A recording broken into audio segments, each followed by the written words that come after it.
करुणहि प्रेम प्रणाम। अशुभ हरण मंगल करण देव चंद्र जी। श्री प्राणनाथ के मूलपति श्री मेराज सुना तेज कुमारी श्यामा युगन को पल पल करूं प्रणाम। पल पल करूं प्रणाम। प्रथमे लागूं दो चरण को धनी न छुड़ैयो तिरे लांगे तली लाल एरिया मेरे जीवन ये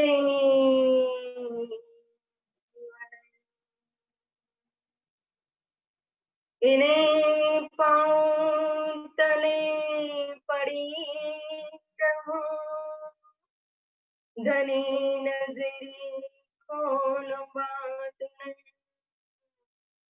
पलन वालू नेत्र मेरे जीवन यही जीवन माशिके तुम्हारी अंगना तुम अंगना की माशिके ये हुक्म लमद्र किया हजूर हकियन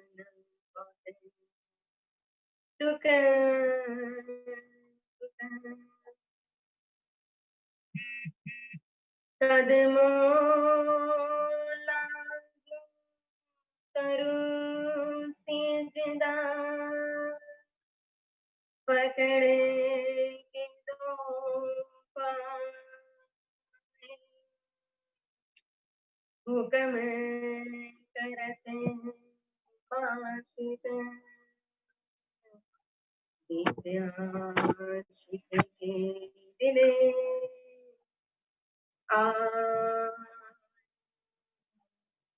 बीच आशिक के दिले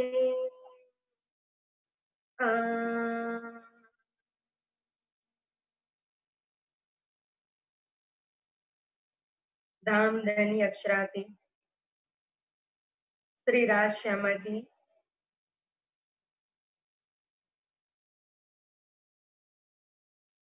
परम आदरणीय हमारे मास्टर जी श्री मनीष आहूजा जी, श्री चंद्र मेहता जी, समस्त सुंदर साथ जी, आप सभी के चरणों में मेरा प्रेम प्रणाम। प्यारे सुंदर साथ जी, दिल्ली के अंदर परंपरा रही है कि हर संडे रविवार के दिन अलग अलग मंदिर में गोष्ठी होती है और गोष्ठी मतलब कि एक सुंदर साथ का मिलावा। जो धाम धनी ने हमें मूल मिलावा दिखाया है, जिस मूल मिलावा में हमें बैठ करके खेल देख रहे इस समय, उसी मूल मिलावा को लक्ष्य में रख करके यहाँ इस जागनी ब्रह्मांड के अंदर हम अपने अपने मंदिर के अंदर गोष्ठी के निमित्त में कहो तो मूल मिलावा करके ही मिलावा होता है सुंदर सा। तो आज की ये जो मासिक गोष्ठी है वो पुलबंगश कृष्ण प्रणामी मंदिर दिल्ली के अंदर की है। और आज कहो तो बहुत ही हर्ष और आनंद की बात है कि निजानंद आश्रम श्री शेरपुर माँ का जो वार्षिक महोत्सव शुरू होना था, वो वार्षिक महोत्सव का शुभारंभ भी आज शुरू हो चुका है। जो दादा नारायण दास जी स्मृति महोत्सव 7 दिन का यह मेला जो कोरोना के कारण कहो एक बहुत ही सिंपल रूप में शेरपुर आश्रम के अंदर मनाया जा रहा है, लेकिन फिर भी आज घर घर के अंदर हम सब सुंदर साथ इस मेले के अंदर भी सम्मिलित हैं, इस गोष्ठी के अंदर भी सम्मिलित हो रहे हैं और सभी इस मेले का और गोष्ठी का आनंद ले रहे हैं। ये प्यारे सुंदर साथ जी, हमारे धामधनी ने जो तारतम दिया है और तारतम का ये तारतम 18,000 वाणी श्री कुलजम स्वरूप साहेब श्रीमुख वाणी, और श्रीमुख वाणी के अंदर 14 अंग मिल एक धनी के कहा है, और ये 14 अंग मध्य कहो तो श्री मार्फत सागर, और मार्फत के सागर के अंदर की एक चौपाई है कि आए एक साहित लहलत कदर में, उसी साहित्य में दूजी बेर, उसी साहित्य में तीसरे इन इंड मोहम्मद आए इत फेर करके कहा। तो यहाँ दिन जुम्मा के बीच में पाई साहित्य जो कही अपार करके कहा। मेरे सुंदर साथ जी, यह चौपाई पढ़ करके सुन करके लगता होगा कि आखिर इस चौपाई के अंदर है क्या, लेकिन इस चौपाई के अंदर कहो तो पूरे खेल है इस चौपाई। 6 दिन की लीला इस चौपाई के अंदर समाई हुई, 5 स्वरूप की लीला कहो तो इस चौपाई के अंदर समाई हुई, 3 ब्रह्मांड को चौपाई के अंदर समाया हुआ है। और जिस समय परम धाम के अंदर मूल मिलावा के अंदर 12,000 ब्रह्म सृष्टि के ऊपर जो परामर्शी पड़ी, तो उसका रहस्य इस चौपाई के अंदर समाया हुआ है। जैसे जब श्रीमुख वाणी का शुभारंभ होता है श्री रास ग्रंथ से, और श्री रास ग्रंथ के ऊपर हम सबसे पहले पढ़ते हैं तो उसके अंदर आता है कि श्री श्री श्री रास ग्रंथ अंजिल वाणी प्रबोधपुरी अबसा मध्य उत्तरी सो शुरू हुई। तो हम वहां 3 वक्त श्री श्री श्री करके पढ़ते हैं, तो एक भाव आता है कि 3 बार श्री श्री श्री करके कहा और फिर उसके बाद रास किताब करके लिखा हुआ है। ये 3 बार, एक बार भी श्री लिख सकते थे, 2 बार भी श्री लिख सकते थे, ये 3 बार श्री का भाव क्या है।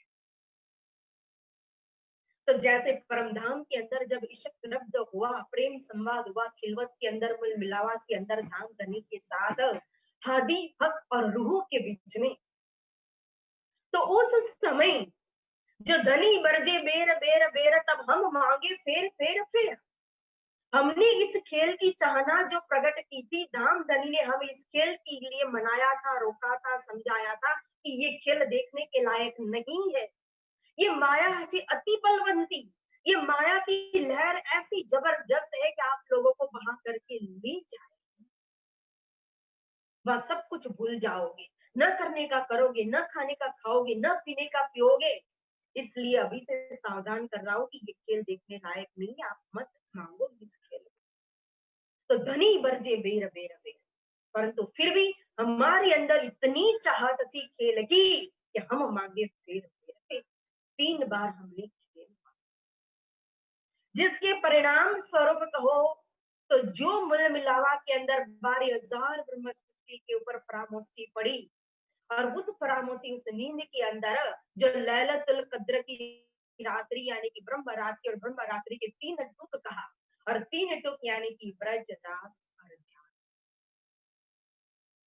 तो ब्रज रास और जागनी, तो सबसे पहले हम आए तो ब्रजमंडल के अंदर आए, तो वो जो जब ब्रजमंडल के अंदर ब्रह्म प्रिया प्रकट हुई थी, जो नींद में देखे सुपने योग जी हम ब्रजवधु जन कहा, जैसे नींद के अंदर स्वप्न प्रकट हो गया, तो उसी नींद स्वरूप ब्रह्मांड के अंदर जैसे हमारी सुरता एक स्वप्न के अंदर प्रवेश करती है, वैसे ब्रह्म सृष्टि की सुरता कहो तो ब्रजमंडल के अंदर जो गोपियां थी, उन गोपियों के अंदर उन पवित्र जीव के ऊपर ब्रह्म सृष्टि की पवित्र आत्मा आकर के विराजमान हो गई, ब्रह्म सृष्टि ब्रजमंडल के अंदर प्रकट। तो वो समय कौन सा था? हम जानते कि कृष्ण पक्ष कहा जाता है, कृष्ण पक्ष एकम का समय कहा जाता है। वित्त के माध्यम से अष्टपर की लीला के अंदर भी बार बार चौपाई आती है कि पिछला घड़ी 4 यानी कि 4:30 का समय था, लेकिन दिन कौन सा था? वह जो दिन था उसी दिन का खुलासा यहाँ किया हुआ है कि दीन जुम्मा के बीच में पाई साहित्य जो कही अपार करके।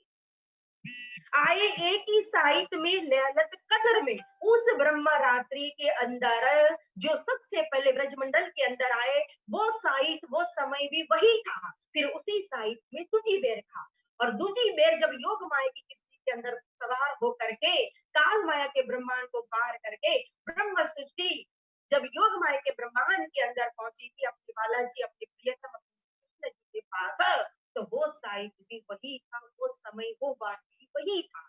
फिर उसी साइट में तीसरे इंड कहा, और जब योग माया के अंदर अनेक प्रकार की रामत इश्क की रामत खेल करके अक्षर भगवान को इश्क दिखा करके और पूरे खेल योग माया के ब्रह्मांड के अंदर का पूरा खत्म होने के बाद जब योग माया को पतन और ब्रह्म सृष्टि परम धाम के अंदर अपने मूल मिलावा के अंदर अपने मूल स्वरूप के अंदर पराक्रम स्वरूप के अंदर वापस उनकी स्थिरता आ गई, उसके बाद साल नम से नव मास हुए रसूल को जब अल्लाह में सलाकात जो सिया उतरे, तो उसके पहले क्या हुआ, तो जागनी ब्रह्मांड में बरारत की धरती पर मुस्तफा बैग के रूप में मोहम्मद साहिब रसूल बन करके, तो वो साइट वो समय भी कहो तो वही समय कहा, वही साइट था, और वही दिन पकड़ाया यहाँ। इस बात का खुलासा इस चौपाई के अंदर किया हुआ है, तो वो ही जानना है कि वो दिन कौन सा था।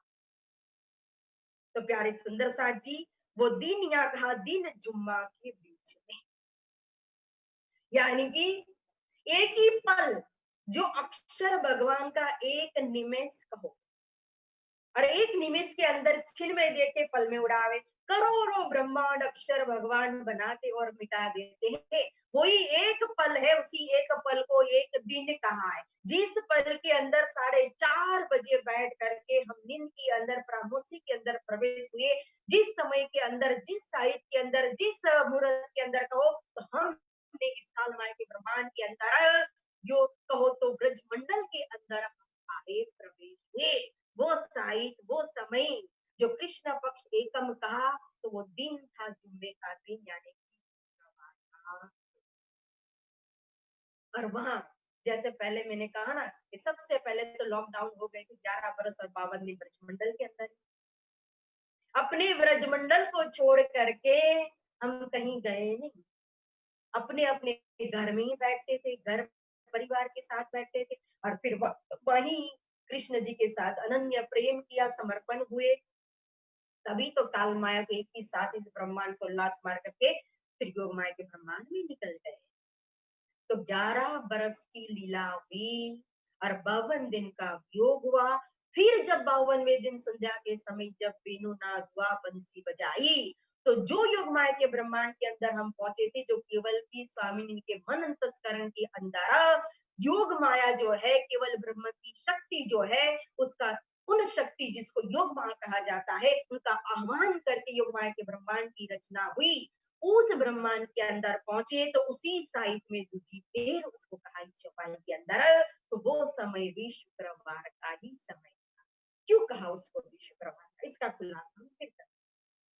और फिर कहा कि उसी साइट में तीसरे इंड जब यो योग माया की ब्रह्मांड की लीला खत्म हो गई, फिर ये जागनी ब्रह्मांड यानी कि परमधाम में सखिया पहुंची, फिर इस ब्रह्मांड को जो लय कर दिया था, जो ब्रह्मांड स्टॉप हो चुका था, उस ब्रह्मांड को फिर जो एक्टिव किया, और फिर प्रतिबिंब 11 दिन की जो लीला हुई, 7 दिन गोकुल में और 4 दिन मथुरा के, तो 7 दिन गोकुल और 4 दिन मथुरा के लीला होने के बाद, वो लीला खत्म होने के बाद फिर भगवान चतुर्भुजी भगवान विष्णु की जो 112 साल की लीला हुई ना, तो उस लीला के बाद कहो जब द्वापर युग खत्म हो गया, उस कलयुग के अंदर इस जागनी ब्रह्मांड के अंदर जब रसूल साहिब आए, तो तीसरे इंड में कहा उसी साइड के अंदर उसी समय के अंदर, यानी कि जुम्मा के दिन ही, शुक्रवार के दिन ही कहो तो उनका प्रागट्य हुआ है। मोहम्मद आई तो फेर करके कहा, और देखो इस तरह से ये 5 स्वरूप के अंदर 6 दिन के अंदर ये शुक्रवार मिला हुआ है। तो वहां जैसे जागनी ब्रह्मांड के अंदर तीनों स्वरूप कहा, बसरी मलकी और हकी, ये 3 स्वरूप की लीला है मुख्य रूप में जागनी ब्रह्मांड के। शुरुआत हुई वहां अरब के अंदर, प्रारंभ के अंदर रसूल साहब के माध्यम से, फिर उसके बाद रू अल्लाह आए, और रू अल्लाह आने के बाद वो तारतम रूपी कुंजी लाए, और तारतम को प्रकट करने के बाद दूसरे जामा को धारण करके महामती जी के द्वारा कहो, महामती श्री प्राणनाथ जी के द्वारा तारतम का तारतम यानी कि 18,000 वाणी प्रकट। और ये जब ये वाणी प्रकट हुई तो वह जो भविष्य कहा गया था कि छठा दिन 6 दिन कुरान में वाक्य भय जब दिन की हकीकत सारी छिप कही तब 6 दिन की लीला में हम बंधे हुए हैं, 7वां दिन तो हमारा मन। तो 6 दिन की लीला के अंदर पहला दिन ब्रज हो गया, दूसरा दिन रास हो गया, तीसरा दिन अरब की लीला हो गई, चौथा दिन सदगुरु महाराज की लीला जो विक्रम संवत 1722 तक यानी कि दीपंतर का, और 5वें दिन की लीला जो है वो महामती श्री प्राणनाथ जी का जागरण परिवर्तन है। और 5वें दिन की लीला के बाद छठा दिन मोमिनों को जम्मा होने का दिन कहा है, कयामत का दिन। तो उस कयामत के दिन के अंदर जुमा के दिन, तो जब श्री जी स्वयं हमारे धाम दुला अक्षरातीत महामती श्री प्राणनाथ जी, जिनके अंदर श्री धनी जी को जोश, आत्म दुल्हन, नूर, हुक्म और बुद्ध कहा, ये पांचों शक्ति जिनके अंदर विद्यमान थी, नाम श्रृंगार शोभा सारी में पेश। जिसको कहो तो अक्षरातीत ने स्वयं अपनी नाम, अपना यश, अपनी कीर्ति, अपनी गुण, अपनी महिमा, अपना श्रृंगार सब कुछ इन स्वरूप को प्रदान किया हुआ है, अपनी बुजरकी तक अपना स्वरूप तक अपना दिया हुआ है इन इलिया को, महामती श्री प्राणनाथ जी को। तभी कहा कि मोती को मोल करो न जाए, ना तीनों कानों सुनाए सोई जले जो मोल करे, और सुनने वाला भी जल करे, इनके बराबर किसी की। और देखो यह स्वरूप जब अपनी लीला जो जागनी लीला है, अपना संपूर्ण कार्य जो कयामत का है, और कयामत का संपूर्ण कार्य करने के बाद जब यही स्वरूप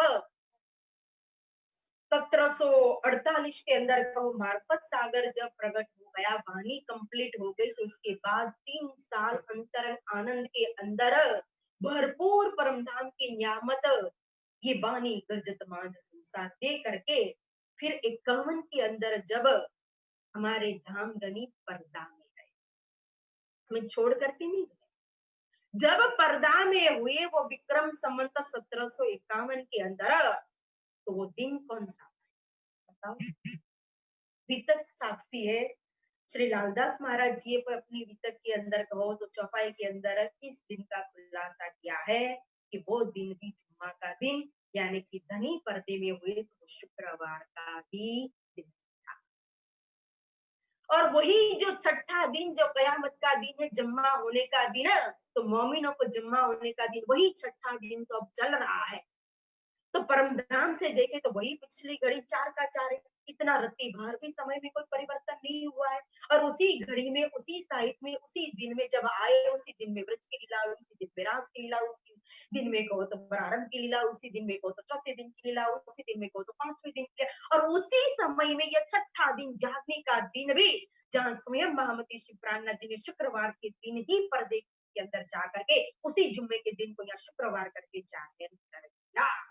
एक ही दिन, एक ही समय के अंदर कहो तो सारी लीला 3 ब्रह्मांड की, और कहो तो 5 स्वरूप की, और 6 दिन की लीला कहो तो एक ही के अंदर पूरी, यही खुला इस चौपाई के।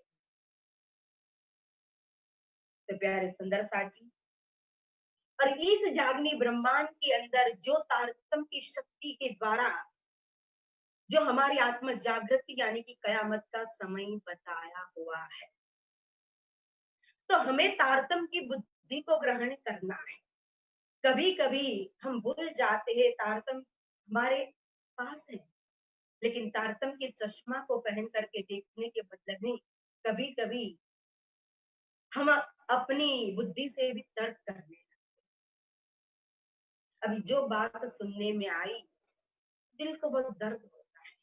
कभी कभी सुंदर साथ या प्रचारक ऐसा करते हैं कि अपने ही या तो अपने गुरु की महिमा को बढ़ाने के लिए स्वयं हादी के ऊपर उंगली उठाते, सदगुरु के ऊपर उंगली उठाते, महामती श्री प्राणनाथ जी के ऊपर। लेकिन देखो अगर बेटा कितना भी बाप से बड़ा कद में हो जाए या बल में हो जाए या बुद्धि में बड़ा हो जाए, लेकिन फिर भी वो बाप के आगे वो बेटा ही रहता है।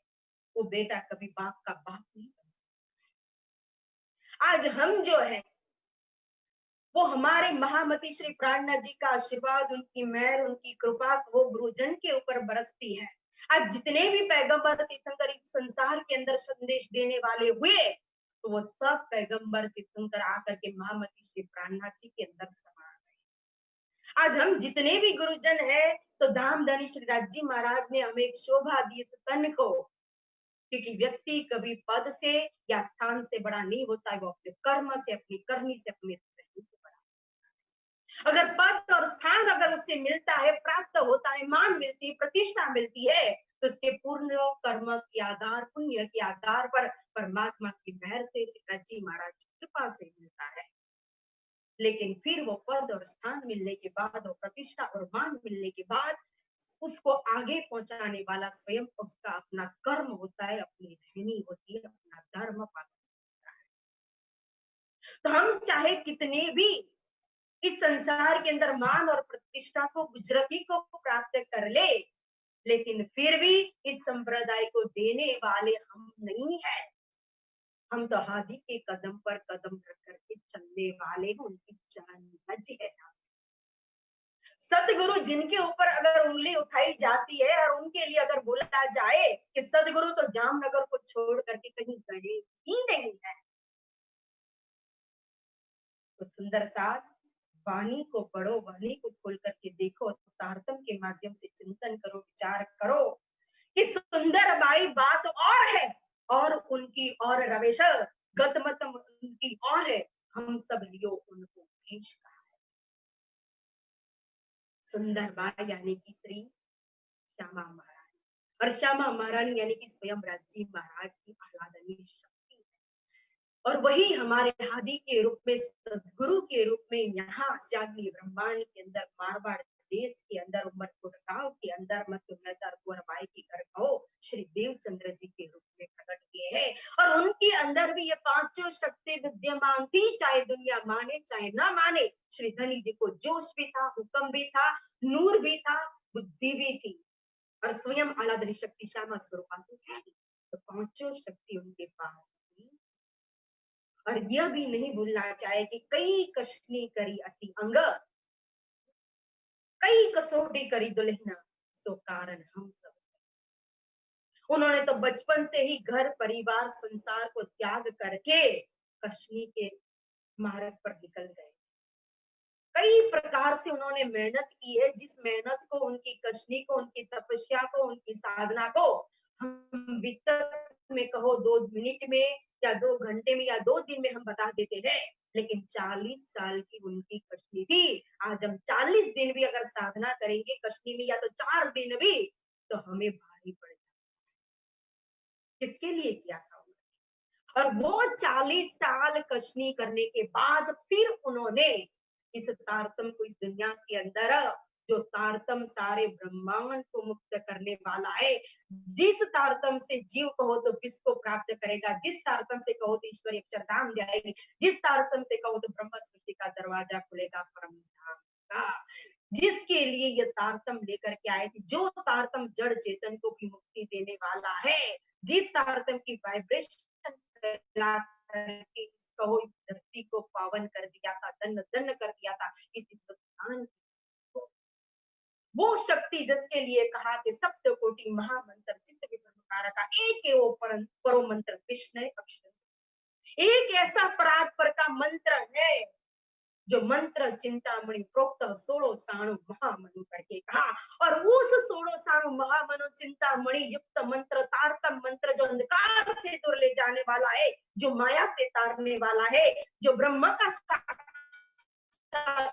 करने वाला है, जो अखंड मुक्ति देने वाला है, जो मोक्ष का दरवाजा खुलाने वाला है, जो कहो तो निज आनंद को देने वाला है, जो अपनी आत्मा का संपूर्ण मत को प्राप्त कराने वाला है, वह तारतम देने वाले स्वयं हमारे हाथ है महाराज धनी श्री देवचंद्र जी, जिनके लिए मैंने कहा ना सुंदर बाई बात और है, उनकी और कभी गत मत उनकी और है, उनकी बुद्धि कहो, उनका कौल फैल हाल कहो, उनकी रहनी कहो, वहां तक हमारी बुद्धि पहुंच भी नहीं। हम सब लिए उनको बेश, आज हम चाहे कितने भी उनकी मेहर, उनकी कृपा, मौज महबूब की हो जाए, जिनको जो शोभा दे सके, चाहे कितने भी आगे निकल जाए, लेकिन हम सब लिया उनका बेश। या सबके गुरु अलग अलग हो सकते हैं, मार्गदर्शन देने वाले, लेकिन सभी मार्गदर्शन के पीछे जब हमारे कोई पुण्य ऐसा कर्म जब फलीभूत हो जाता है, तभी परमात्मा ही किसी संत, किसी गुरुजन, किसी कहो सतगुरु का भेंट करा करके हमें मार्गदर्शन देते हैं, हमारे जीवन को सफल बनाते हैं। तो उनके पीछे छिपी हुई शक्ति तो स्वयं उस परमात्मा की होती है। सबके गुरु अलग हो सकते हैं, लेकिन पूर्ण संपूर्ण निजानंद संप्रदाय के अंदर जितने भी सुंदर साधे अनुयायी है, चाहे जो कोई भी, छोटे बड़े सब कोई हम, लेकिन सबके सदगुरु तो हमारे हाथ ही है। गणेश श्री देवचंद्र महाराज, स्वयं आह्लाद शक्ति श्री श्यामा महारानी, जिनके लिए कहा कि मेरे धनी हम सब लिए उनको बेश। उन्होंने ये सिद्धांत दिया है, इस निजानंद सिद्धांत श्री कृष्ण प्रणामी धर्म के वो आचार्य है, ये दोनों देने वाले स्वरूप है। धनी श्री देवचंद्र जी महाराज, सदगुरु महाराज और महामंत्री श्री प्राणनाथ जी, इनके बराबर, इन दोनों के बराबर कोई मर्द इस संसार के अंदर न हुआ न होगा। चाहे हम कितने भी हाथ पैर पछाड़ ले, अगर इनके ऊपर उंगली उठाना मतलब के हम इनके संप्रदाय के अंदर चल रहे, वही तारतम को जप रहे, वही पाठ पारण या प्रचारक बन करके धर्म प्रचार करे, लेकिन फिर भी नाजी के अंदर नहीं, नारी के अंदर हम शामिल,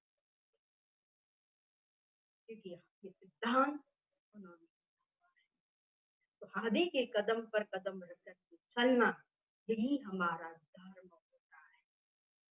प्यारे सुंदर साथ जी, तो जो हमें शक्ति मिली है तारतम की शक्ति, इसका दुरुपयोग नहीं, इसका सदुपयोग हमें करना चाहिए। आज जो समय है, जो परिस्थिति आप देख सकते हो, सभी आज इस महामारी, जिस महामारी ने एक कहो तो मौत का तांडव रचाया हुआ है, सारा विश्व के अंदर मरने की खबर, सब कोई दुखी है, कहीं इतने मर रहे, कहीं उतने मर रहे, कहीं उतने मर रहे, क्यों? इसलिए क्योंकि जब इंसान अपनी हद छोड़ देता है, तो प्रकृति भी अपना चमत्कार है। आज देखो, इतिहास साक्षी है कि जब 100 साल होते हैं, तो 100 साल के अंदर कुछ ना कुछ परिवर्तन भी। आज जो इश्क रब्द के अंदर कहा था, न करने का करोगे, न खाने का खाओगे, न पीने का पियोगे, वही तो इंसान कर रहा था। एक जानवर की तरह कहो तो इंसान मानव तो था, लेकिन कहा ना, जो दावा नाम के जानवर के जो लक्षण, जो चिन्ह बताए थे, तो कोई जाहिरी जानवर नहीं था कि जमीन से प्रकट होकर के सारी दुनिया को खाएगा। उसकी पहचान भी तो तारतम ने करवाई है कि शेर छाती, पिठ गिदड़, मुर्ग गर्दन, हाथी कान, सिर सिंह तीखी आंखें, सुअरी की हम, आदमी बिना की मां। जिस इंसान की शक्ल तो इंसान जैसी है, मानव जैसी है, लेकिन जिस मानव के अंदर मानवता नहीं है, जिसके अंदर जानवरों के, इन 6 जानवरों के लक्षण है, वही तो है दावा नाम का जानवर। आज स्वाद के लिए कहाँ का क्या, न खाने का भी खाते, न पीने का भी पीते, दूसरे की हिंसा करना इस धर्म ने सिखाया। लेकिन हिंसा करने से, चोरी, व्यभिचारी, ये सब करने में कहो अत्याचार, कोई मानव पीछे नहीं हटता, तो मानव मानव के खून का प्यासा हो गया है। कहाँ दुनिया जा रही थी? इस तरह से किसी के पास भक्ति के लिए समय नहीं, अपने लिए समय नहीं, अपने परिवार के लिए। अगर परिवार में कोई काम है, ऊपर से बच्चों से बुलाना है नीचे भोजन के लिए, तो भी व्हाट्सएप किया जाता है, मैसेज किया जाता है, कॉल किया जाता है। देखो, ये समय था आज के युग का, इसीलिए युग परिवर्तन भी जरूरी। समय परिवर्तन, परिस्थिति परिवर्तन, जब इंसान अपने काबू से निकल जाता है, तो फिर ऊपर वाले को ही चिंता होती है, उसे ही कुछ ना कुछ करना। जब मैंने इतिहास को देखा तो 1720 में सबसे पहले बीमारी आई थी, जिसने मौत का तांडव रचाया था, प्लेग नाम की बीमारी, जिसकी कोई दवा नहीं थी। फिर 100 साल हुए, 1820, उसके अंदर हैजा करके एक बीमारी आई, जिस बीमारी का कोई इलाज नहीं था, और उसने भी एक मौत का तांडव रचाया। और कितने लाखों करोड़ लोग मर गए। फिर 1920 में भी एक बीमारी आई जिसका नाम था फ्लू करके, उसकी भी कोई दवा नहीं थी और उसने भी मौत का तांडव रचाया। और अभी 2020 के अंदर अभी एक बीमारी आई जिसका नाम है कोरोना वायरस, जिसकी दवा नहीं दुनिया के पास है और आज इसने भी मौत का तांडव रचाया। क्यों?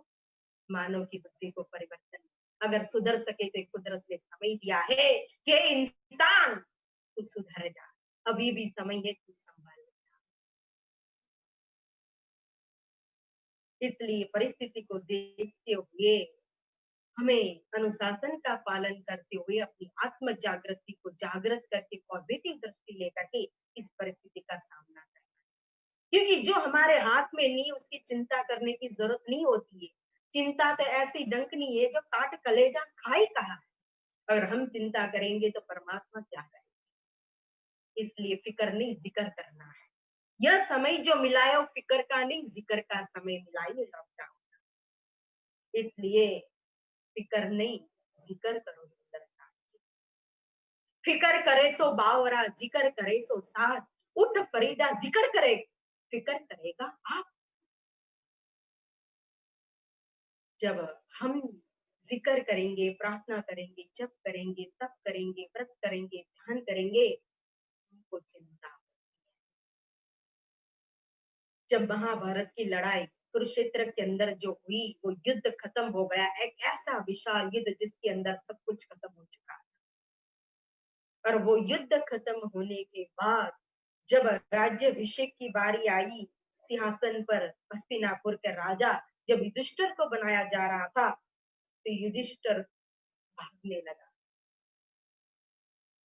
उसने संन्यास वेश धारण कर लिया और कहा कि नहीं, जहां मेरे ही स्वजनों का, मेरी ही प्रजा का रक्त बहा हो, इस युद्ध के अंदर कुछ भी मुझे नहीं मिला, एक खून के अलावा, रक्त के अलावा।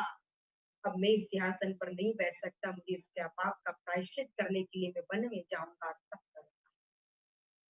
तब श्री कृष्ण जी ने एक ही बात समझाई थी कि देखो, नियति हमारे हाथ में नहीं होती।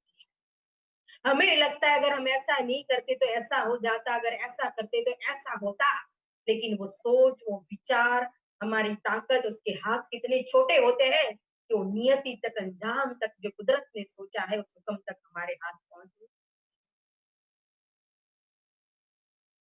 महाभारत की लड़ाई तो होनी ही थी, चाहे दुनिया कुछ भी करे, उसको रोकने वाला कोई नहीं था। यही शब्द मधुसूदन श्री कृष्ण जी ने गांधारी को भी समझाया था। जब गांधारी ने कहा कि नहीं, अगर कृष्ण मुझे पहले ही तुम बता देते कि कर्ण कौंती पुत्र है। महाराज श्री 2 मिनट शेष हैं। ईश्वर की सौगंध युद्ध नहीं होता, कभी भी यही बात कृष्ण ने समझाई। इसलिए प्यारे सुंदर साथ जी, हमारे हाथ में परिणाम नहीं है, लेकिन समय हमारे हाथ में, जिक्र करना हमारे हाथ में। हम खुदा के बंदे हैं, परमात्मा की अंगना है, श्री जी महाराज की अंगना है, तो दुल्हन बनकर के अंगना भाव से महाराज जी को रिझाए और जितना हो सके जिक्र करे, विश्व के लिए, दुनिया के लिए, सुंदर साथ के लिए, सबके लिए, और अपने आत्मीय बल को जागृत करते हुए हम हिम्मत से आगे बढ़े। यही शुभकामना देते हुए सभी सुंदर साथ के चरणों में प्रेम प्रणाम। प्यारे सुंदर साथ जी, और गोष्ठी जिसकी उसके जो यजमान है उसको भी बहुत बहुत शुभकामना। और शेरपुर के अंदर जो मेला चल रहा है अभी, वार्षिक महोत्सव, परमहंस रामरतन दास महाराज जी ने इस मेले का शुभारंभ किया था और परमहंस की महिमा तो सारी दुनिया जानती है। तो इस मेले का भी सबको बहुत बहुत बधाई और सबको बहुत बहुत शुभकामना और सभी सुंदर साथ जी के चरणों प्रेम प्रणाम। प्रणाम जी, प्रणाम, शत शत प्रणाम। महाराज श्री के चरणों में प्रणाम। आपका बहुत बहुत साधुवाद, बहुत बहुत धन्यवाद। श्री राजी महाराज की कृपा रही, आज हम पूर्ण रूप से सुन सके, नेट ने कहीं धोखा नहीं दिया। श्री राजी महाराज की असीम कृपा है। आपको बहुत बहुत साधुवाद व्यक्त करते हैं, चरणों में प्रणाम करते हैं। और सभी सुंदर साथ, 2 प्रकरण बाकी है, जैसा आपको करना है, नहीं तो वहां ही 2 प्रकरण आप पढ़ करके पुनरावृत्ति कर सकते हो, जैसा आप कहोगे वैसा। हाँ जी, अंतिम 1 मिनट है महाराज श्री। तो सभी सुंदर साथ अपने अपने घरों में जहां पर भी हैं वे पूर्ण आहुति अपने आप करेंगे, आरती पूजा ठीक है। करेंगे।